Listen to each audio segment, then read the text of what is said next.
कहते हैं इंसान जो बोता है वही काटता है। अब इटली के क्रूर तानाशाह बेनिटो मुसोलिनी को ही देख लीजिए। बेनिटो जब तक जिया लोगों को खून के आंसू रुलाता रहा, लेकिन जिस दिन इसकी मौत हुई उस दिन इटली के लोगों ने भी उसके साथ वही किया। मुसोलिनी अपनी मौत के बाद लोगों के गुस्से का ऐसा शिकार बना है साहब, जिसका किसी ने अंदाजा भी नहीं लगाया था। बस इतना लगा लीजिए कि इसकी मौत इतनी भयानक और खतरनाक थी कि जब हिटलर को मुसोलिनी की मौत की खबर मिलती है तो उसने भी अपने लोगों से साफ कह दिया कि जब मैं मरूं तो मेरा शव किसी के हाथ ना लगे। दरअसल लोगों ने तब तक बेनिटो की लाश को रवाना नहीं होने दिया जब तक उन्होंने अपने साथ हुए हर एक पाप का बदला नहीं ले लिया। कुल मिलाकर जैसा हश्र बेनिटो के साथ मरने के बाद हुआ, वो वाकई इस बात को साफ कर देता है कि बेनिटो ने जीते जी बहुत पाप किए थे। लेकिन अब सोचने वाली बात यह है कि आखिर बेनिटो ने ऐसा क्या किया था जिसके लिए उसे इतनी बदतर मौत मिली। कौन था बेनिटो? क्या ये जन्म से ऐसा था या इसे हिटलर से ऐसा बनने की प्रेरणा मिली थी? कैसे ये इटली का तानाशाह बना और कैसे ये वर्ल्ड वॉर 2 का एक बड़ा हिस्सा बना? कैसे इसने पूरे इटली को बर्बाद कर दिया? चलिए जानते हैं। मुसोलिनी ये नाम इटली के इतिहास में वो काला चैप्टर है जिससे वो चाहकर भी भुला नहीं सकते। जिन लोगों ने इसका टाइम देखा था वो न केवल इसे बुरा लीडर कहते थे बल्कि इनह्यूमन भी बताते थे। और जो लोग आज इटली के इस इतिहास के बारे में पढ़ते हैं वो भी ये मानते हैं कि भला कैसे इटली ने इतिहास में इतने क्रूर शासक को झेला। कई लोग तो इसके कंपैरिजन सीधा जर्मनी के तानाशाह से करने में भी कतराते नहीं हैं। लेकिन वो कहते हैं ना कि कोई भी इंसान यूं ही ऐसे नहीं बनता, बल्कि इसके पीछे कोई अच्छी खासी बैक हिस्ट्री होती है। ऐसी ही हिस्ट्री बेनिटो नाम के साथ भी जुड़ी हुई है और ये हिस्ट्री ही हमें बताती है कि इस लीडर के ऐसे बनने के पीछे उसके बचपन का एक बड़ा हाथ था। तभी तो वो आगे चलकर ऐसा बेरहम लीडर बना। अगर आप सोच रहे हैं कि वो कैसे, तो थोड़ा बचपन में जाकर इनकी कहानी आपको बताते हैं। दरअसल बेनिटो का जन्म 1883 को रोमाग्ना के फॉर्ली प्रोविंस में हुआ था। हालांकि बेनिटो की मां एक सीधी साधी सभ्य महिला थी और पापा एलेसेंड्रो मुसोलिनी पेशे से एक ब्लैक स्मिथ थे। लेकिन इनके पापा का पॉलिटिक्स में पहले से ही काफी इंटरेस्ट था, इतना ज्यादा कि अपनी कमाई का एक हिस्सा वो अपनी पॉलिटिकल सोच को आगे बढ़ाने के लिए इस्तेमाल किया करते थे। और इसी के चलते उन्होंने मुसोलिनी का नाम भी लिबरल मैक्सिकन प्रेसिडेंट और इटालियन सोशलिस्ट के नाम को मिलाकर रखा था। इसी के चलते शायद बड़ा होते होते मुसोलिनी का झुकाव भी पॉलिटिक्स की तरफ होता चला गया। और जिस तरह से उनके पापा एक सोशलिस्ट सोच रखते थे, ठीक इसी तरह मुसोलिनी भी सोशलिस्ट हो गए। वैसे आप जान लें कि बेनिटो अपने परिवार में सभी 3 बच्चों में सबसे बड़ा बेटा था, जिस कारण बेनिटो के पिता सबसे ज्यादा बेनिटो को हर जगह अपने साथ लेकर आते जाते। बड़ा होते होते बेनिटो अपने पिता के साथ उनके ब्लैक स्मिथ काम में मदद करने लगता है। वो अपने पिता की सोशलिस्ट सोच से भी काफी इन्फ्लुएंस होता गया, जिसके कारण वो अपने पिता की बातों को बड़ी ध्यान से सुनता और समझता। इवन 1902 में मुसोलिनी ने पहली बार एक पब्लिक स्पीच दी जहां उसने चीख चीख के एक रिपब्लिकन नेशनलिस्ट की तारीफ की, जिसके बाद लोगों ने मुसोलिनी की प्रेजेंटेशन की जमकर तारीफें की। अब अपने अडल्टहुड में मुसोलिनी को बोर्डिंग स्कूल भेज दिया जाता है, जहां शाय होने के बाद भी मुसोलिनी भी अपनी टीचर्स और फेलो स्टूडेंट से काफी लड़ाइयां होती थी। अब वो इसलिए क्योंकि मुसोलिनी अपने आप को काफी ज्यादा एडवांस मानता था। उसमें एक अलग सा घमंड था। लोग उसके प्राउड, ग्रम्पी और वायलेंट बिहेवियर से काफी इरिटेट होते थे, जिस कारण या तो वो उससे बात नहीं करते थे और करते भी थे तो लड़ाई ही करते थे। मुसोलिनी बड़े होते हुए इतना बिगड़ गया था कि एक बार तो इसने अपने क्लासमेट को लड़ाई में बुरी तरह पीट दिया। इस इंसिडेंट के बाद मुसोलिनी को काफी पनिशमेंट भी मिली थी, जहां उसे स्कूल से भी निकाल दिया गया था और इसी का मुसोलिनी पर काफी असर भी पड़ा। और जब उन्होंने एक नए स्कूल में एडमिशन लिया तो वहां जाकर उन्होंने खूब मेहनत की, अच्छे ग्रेड्स हासिल किए और स्कूल पास किया। मुसोलिनी ने इसके बाद 1901 में एक एलिमेंट्री स्कूल टीचर के तौर पर काम भी किया। लेकिन 1902 में मुसोलिनी स्विट्जरलैंड चला जाता है। उसका भी एक रीजन था। दरअसल मुसोलिनी अपने यहाँ की कंपल्सरी मिलिट्री सर्विसेज से बचना चाहता था। उसका मन मिलिट्री में जाने का बिल्कुल नहीं था। हालांकि स्विट्जरलैंड से आने के कई समय तक मुसोलिनी एक परमानेंट जॉब की तलाश में था जो उसे मिल नहीं रही थी, जिसके कारण वो जगह जगह अपने पिता के द्वारा सिखाया गया काम ही करता। मुसोलिनी समय के साथ साथ स्विट्जरलैंड में एडजस्ट होने लगा। वो अपने इंटरेस्ट को भी फॉलो करता रहा। वो सभी बड़े बड़े फिलोसोफर्स और सोशलिस्ट को पढ़ता रहता और उससे रिलेटेड इंफॉर्मेशन गैदर भी करता। अब मुसोलिनी के साथ प्रॉब्लम ये थी साहब कि वो केवल आइडियोलॉजी को पढ़ता ही नहीं बल्कि उनको मानता भी था और इसलिए उस पर इन सब का काफी ज्यादा असर पड़ता चला गया। अब उसी समय स्विट्जरलैंड में इटालियन सोशलिस्ट मूवमेंट्स काफी जोरों शोरों से चल रहे थे, जिसके कारण मुसोलिनी ने भी इसमें पार्टिसिपेट किया और अपना एक नाम बनाया। मुसोलिनी ने इस सब के साथ ही अपनी जर्नलिज्म की डिग्री भी पूरी की और एक जर्नलिस्ट भी बन गया, जिसके बाद वो स्विट्जरलैंड की ही एक लोकल न्यूज़पेपर लेवेंड्रे डेल लेवेरेटोर में एक एडिटर के तौर पर काम करने लगा। मुसोलिनी की एक बात काफी खास थी, ये जब बोलता था तो लोग सुनते बहुत ध्यान से थे। कुल मिलाकर इसकी बोलने की पावर गजब की थी। हालांकि बचपन में एक समय तो ऐसा भी था जब मुसोलिनी के माँ बाप को लगा था कि वो कभी बाकी बच्चों की तरह प्रॉपरली नहीं बोल पाएगा, लेकिन मुसोलिनी ने लेट ही सही पर बोलना शुरू जरूर किया। इनकी मां ने इन पर काफी मेहनत की। उन्होंने मुसोलिनी को एक बेहतरीन इंसान बनाने के लिए अपनी सारी कोशिशें की, जिसमें वो सफल भी हुई। एक समय ऐसा भी आ गया था कि मुसोलिनी अपने समय का वन ऑफ द बेस्ट ओरिएटर्स माना जाने लगा था। इसके पिता को भी अपने बेटे पर बहुत प्राउड था। उन्हें लगता था कि उनका बेटा उनका काफी नाम रोशन करेगा, वो एक दिन काफी बड़ा इंसान बनेगा। खैर, अब मुसोलिनी स्विट्जरलैंड के न्यूज़पेपर में लिखने के अलावा लोगों को इकट्ठा करके स्पीचेस भी देता, मीटिंग ऑर्गेनाइज करता, जिसके कारण एक समय बाद मुसोलिनी इटालियन वर्कर्स यूनियन का सेक्रेटरी बना दिया गया। अपनी बढ़ती पॉपुलैरिटी के कारण ही मुसोलिनी को एक बार फिर से व्लादिमीर लेनिन से भी मुलाकात करने का मौका मिला। लोगों में मुसोलिनी काफी बड़ा फिगर बनता चला गया। अब उसी समय अगले साल यानी 1903 में मुसोलिनी को वायलेंट जनरल स्ट्राइक के कारण पुलिस ने अरेस्ट कर लिया, जिसके बाद वो पूरे 2 हफ्ते जेल में रहा और बाहर आने के बाद उसे दोबारा इटली भेज दिया गया। अब 1904 में मुसोलिनी ने मिलिट्री में भी काम किया। 1906 में मुसोलिनी का मिलिट्री टाइम पीरियड खत्म हुआ। मुसोलिनी वक्त के साथ साथ इटली का एक prominent socialist, one of the best journalist, authoritarian communist और मार्क्सिस्ट बताया गया। मुसोलिनी को इसके रिवॉल्यूशनरी एक्टिविटीज के कारण कई बार अरेस्ट भी किया जाता, लेकिन यहाँ पर रुकने वाला वो नहीं था। इसने अपना खुद का न्यूज़पेपर ला लोटा डी क्लासे यानी कि द क्लास स्ट्रगल के नाम से एक न्यूज़पेपर भी लॉन्च किया, जो काफी सक्सेसफुल रहा, जिसके कारण 1912 में इसे ऑफिशियल सोशलिस्ट न्यूज़पेपर अवेंटी का एडिटर बना दिया गया। मुसोलिनी ने अपनी पावरफुल राइटिंग के बल पर इस न्यूज़पेपर की सेलिंग भी डबल करवा दी। बाकी एक एंटी मिलिटरिस्ट, एंटी नेशनलिस्ट और एंटी इंपीरियलिस्ट एडिटर होने के कारण इसने 1914 में शुरू हुई वर्ल्ड वॉर 1 के अगेंस्ट में भी लिखा। मुसोलिनी वर्ल्ड वॉर 1 में इटली के इंटरवेंशन को लेकर काफी अपसेट थे, लेकिन मुसोलिनी ने एक वक्त के बाद अपना मन बदल लिया और जहां वो पहले वॉर के अगेंस्ट था, वहीं अब वो भर भर के वॉर के फेवर में स्पीचेस देने लगा और लिखने लगा। इसके बाद इसने एवेंटी से भी रिजाइन दे दिया, इसे सोशलिस्ट पार्टी से भी निकाल दिया गया। यहाँ से मुसोलिनी के मन में एक नई आइडियोलॉजी ने जन्म लिया, जो अब बाद में चलकर फेसिज्म के नाम से पॉपुलर हुई। सबसे पहले मुसोलिनी ने सेकंड पोपोलो डी इटालिया नाम की एक न्यूज़पेपर को ज्वाइन किया, जहां ये एडिटर बना। इसके बाद इसने अपनी नई सोच के बारे में लिखना शुरू किया, जिसके अकॉर्डिंग इसने सबसे ऊपर इटली को रखा। इसने लिखा कि आज से हम सभी केवल और केवल इटालियन हैं, इसके सिवा और कुछ नहीं। इवन अगर हमारे दिल से भी कोई चीख या पुकार निकलेगी तो उसमें भी केवल वाइवा ली इटालिया, लॉन्ग लिव इटली, इसकी ही आवाज सुनाई देगी। अब जैसा कि हमने आपको पहले भी बताया था, यहां से मुसोलिनी इटली के मिलिट्री को ज्वाइन कर लेता है। सर्विंग के दौरान मुसोलिनी इंजर्ड भी हो जाता है, जिसके बाद ये अपने घर वापस लौट जाता है। अब जैसे कि हिटलर ने ग्रेट डिप्रेशन का फायदा उठाकर अपनी देश की जनता को अपनी साइड कर लिया था, वैसे ही मुसोलिनी ने भी किया। मुसोलिनी जब वॉर इंजरीज से रिकवर होता है तो देखता है कि इसके देश की हालत भी काफी खस्ता है। वॉर इटली को भी इकोनॉमिक रूप से काफी कमजोर कर देती है। ऊपर से फर्स्ट वर्ल्ड वॉर के बाद अलीट पावर्स ने भी इटली को इग्नोर करना शुरू कर दिया था, जिससे वहां के लोगों को इकोनॉमिक क्राइसिस के दौर से होकर गुजरना पड़ा। इटली में लोग आपस में ही लड़ाइयां करने लगे थे और जब इटली सिविल वॉर के पीक पर था, तब मुसोलिनी ने अपने देश की सिचुएशन का फायदा उठाया और फेसिस्ट पार्टी की नींव रखी। फेसिस्ट पार्टी को जानने से पहले आपको फेसिज्म के बारे में जानना चाहिए।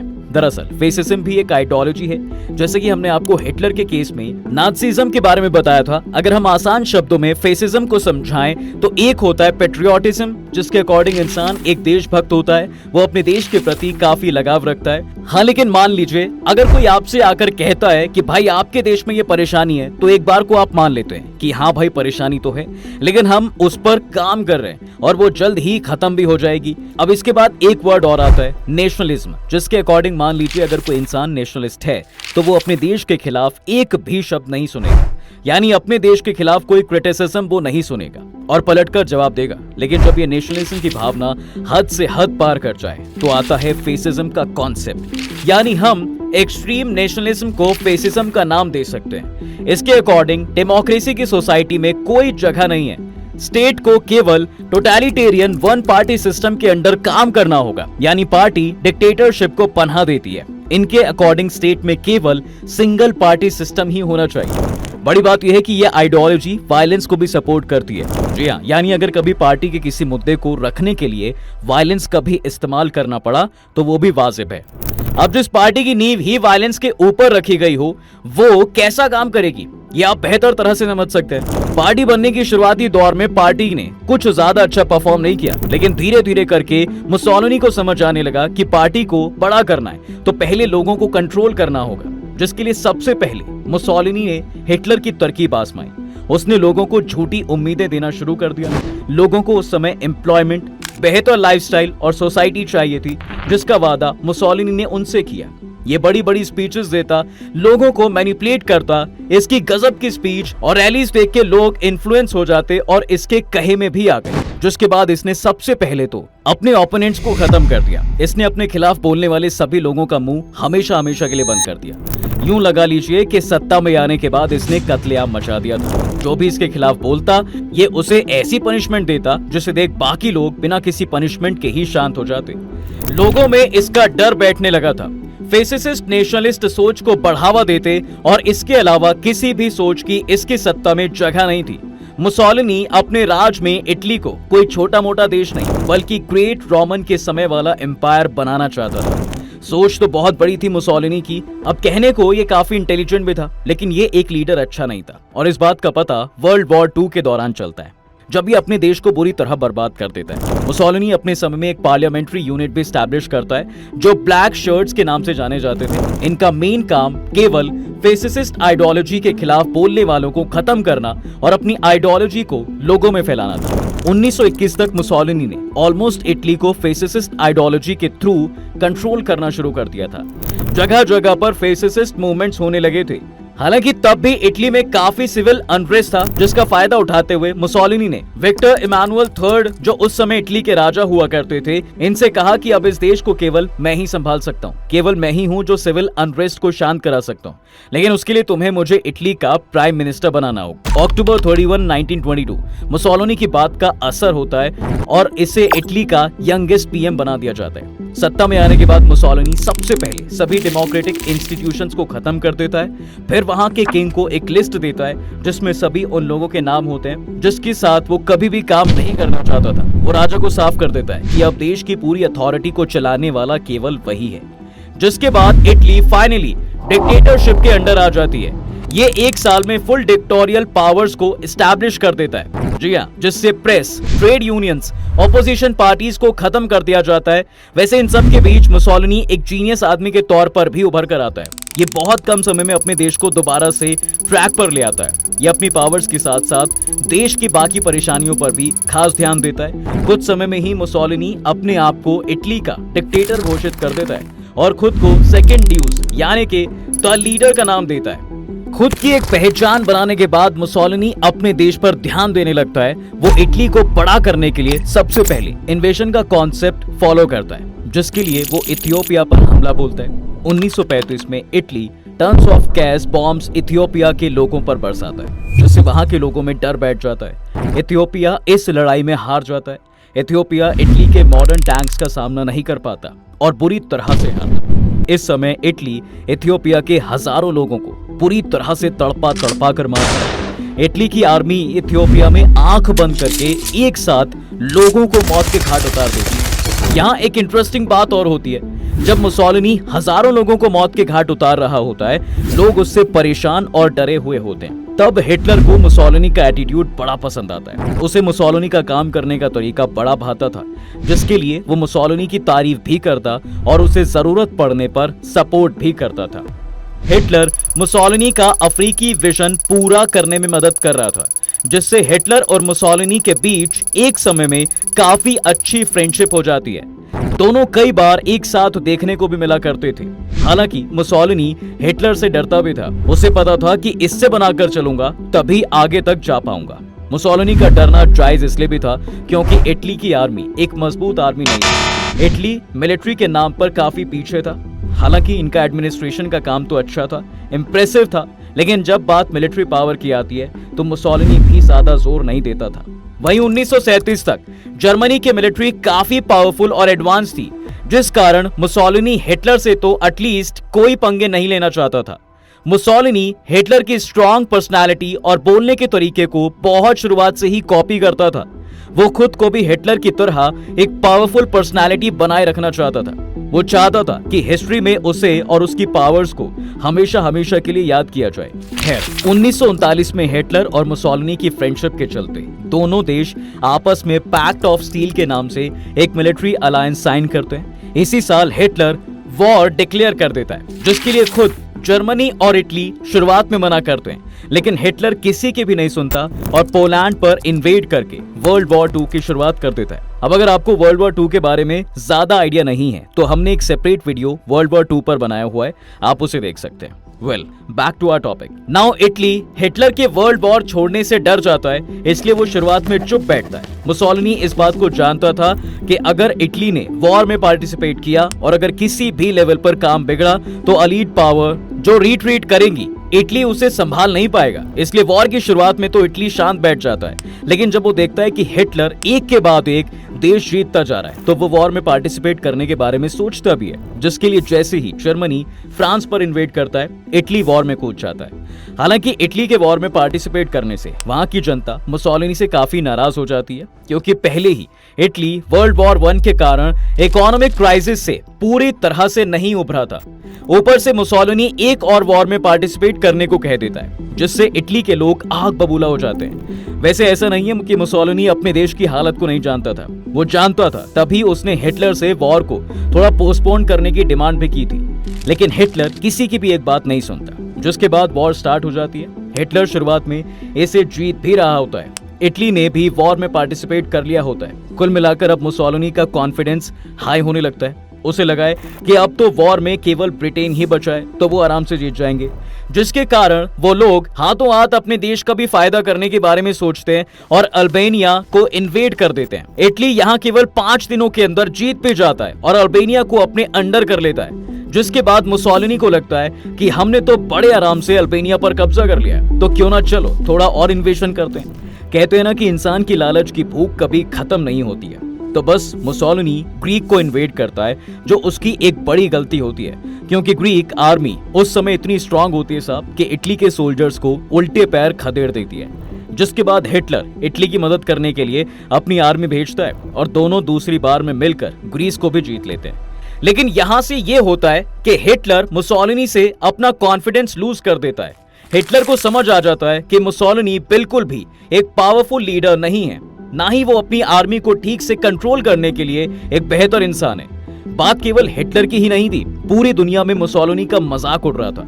सभी इस बात को जान गए थे कि मुसोलिनी ने इटली को एक बार फिर से मुसीबत में डाल दिया है। वहीं दूसरी ओर हिटलर ब्रिटेन के सामने थोड़ा फीका पड़ता नजर आता है और अमेरिका एंड यूएसएसआर भी जर्मनी पर अटैक कर देते हैं, जिससे मुसोलिनी अब समझ चुका होता है कि उसने बहुत बड़ी गलती कर दी है।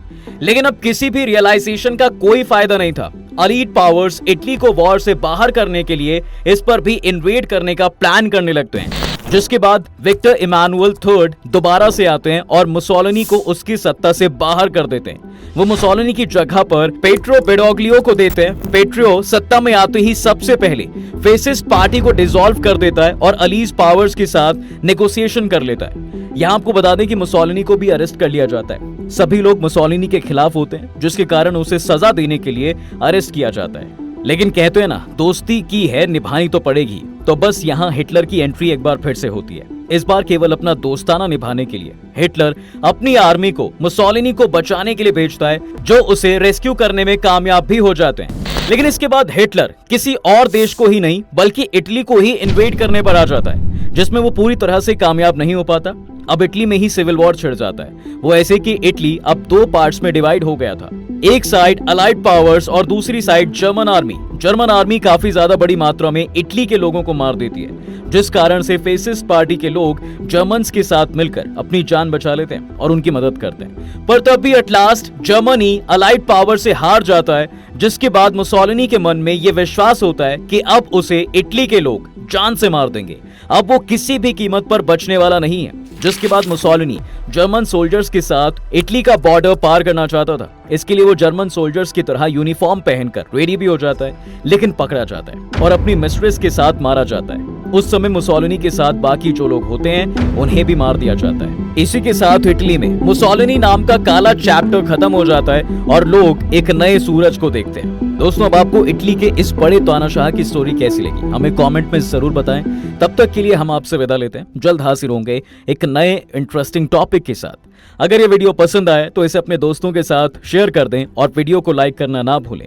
और अगर आपने हमारे चैनल को अभी तक सब्सक्राइब नहीं किया है तो वो भी कर दें। साथ ही बेल आइकॉन प्रेस करना बिल्कुल ना भूलें ताकि हमारी वीडियो आप तक जल्द से जल्द पहुंच सके।